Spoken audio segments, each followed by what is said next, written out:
22 अर्ब लागतको पोखरा अन्तर्राष्ट्रिय विमानस्थल निर्माणका क्रममा झण्डै 10 अर्ब रुपैयाँ भ्रष्टाचार भएको निष्कर्ष निकालिएको छ। प्रतिनिधि सभा अन्तर्गतको सार्वजनिक लेखा समितिले सांसद राजेन्द्र लिङदेनको संयोजकत्वमा गठन गरेको उपसमितिले विमानस्थल निर्माणका क्रममा सुरुदेखि नै भ्रष्टाचार भएको प्रतिवेदन तयार पारेको छ।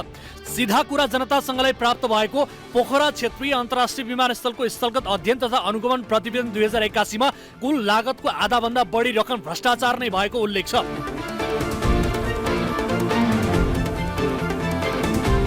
नेपाल नागरिक उड्डयन प्राधिकरणले विमानस्थल बनाउन $145 मिलियन लाग्ने अनुमान गरेको थियो, तर सबैको मिलोमतोमा यसलाई 305 मिलियनको प्रोजेक्ट बनाएर भ्रष्टाचार गरिएको थियो। 305 मिलियनको योजनालाई पछि $245 मिलियन मा ठेक्का दिइएको थियो, अर्थात् प्राधिकरण आफैले तयार पारेको लागतभन्दा $70 मिलियन बढीमा ठेक्का दिएर सोझै 1000 करोड रुपैयाँ भ्रष्टाचार गरेको प्रतिवेदनमा उल्लेख छ।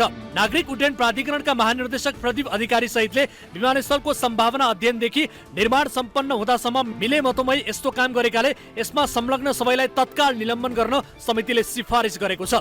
यसरी तत्काल निलम्बन गर्नुपर्नेमा प्रदीप अधिकारी, महानिर्देशक नागरिक उड्डयन प्राधिकरण, विनेश मुनाकर्मी आयोजना प्रमुख, चाँदमाला श्रेष्ठ राष्ट्रिय गौरव आयोजना, प्रवीण नेउपाने राष्ट्रिय गौरव, राजेन्द्र प्रसाद पौडेल नागरिक उड्डयन प्राधिकरण, बाबुराम पौडेल नागरिक उड्डयन, सञ्जीव गौतम नागरिक उड्डयन, राजन पोखरेल नागरिक उड्डयन आदि छन्। यिनीहरूलाई तत्काल निलम्बन गरी अनियमितता र भ्रष्टाचारमा संलग्न बहालवाला वा पूर्व पदाधिकारी सबैमाथि शीघ्र छानबिन अनुसन्धान गरी कानुन बमोजिम हदैसम्मको कारबाही गराउन अख्तियारमा पठाउनु पर्ने उपसमितिको सुझाव छ।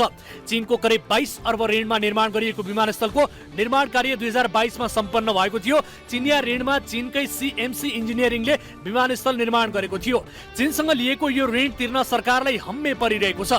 ठूलो लागतमा बनेको विमानस्थलले उडान नपाउँदा सेतो हात्तीका रूपमा सरकारलाई घाँडो बनेको छ।